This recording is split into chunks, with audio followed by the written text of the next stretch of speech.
अस्सलाम वालेकुम फ्रेंड्स।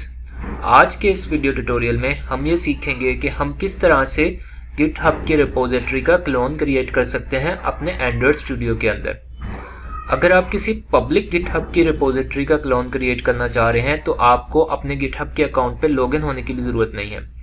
लेकिन अगर आप किसी प्राइवेट रिपोजिटरी का क्लोन क्रिएट करना चाह रहे हैं तो आपको सबसे पहले अपने गिटहब के अकाउंट पे लॉगिन होना पड़ेगा और उस प्राइवेट रिपोजिटरी की एक्सेस भी आपके पास होनी चाहिए।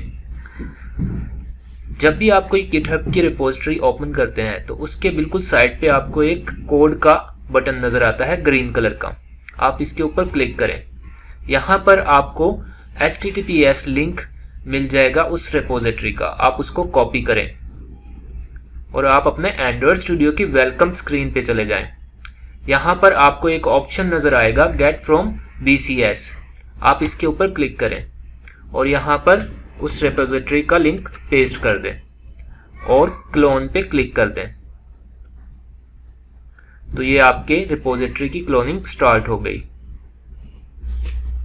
सो फ्रेंड्स, ये आपकी रिपोजिटरी क्रिएट हो गई है और जितना भी कोड था उस रिपोजिटरी का वो सारा का सारा आपका इस प्रोजेक्ट के अंदर आ चुका है। इस तरह से आप किसी भी गिटहब की रिपोजिटरी का क्लोन क्रिएट कर सकते हैं। होप सो कि आज आपने ये अंडरस्टैंड कर लिया होगा कि आप किस तरह से किसी भी गिटहब की रिपोजिटरी का क्लोन बना सकते हैं। Thanks for watching this video.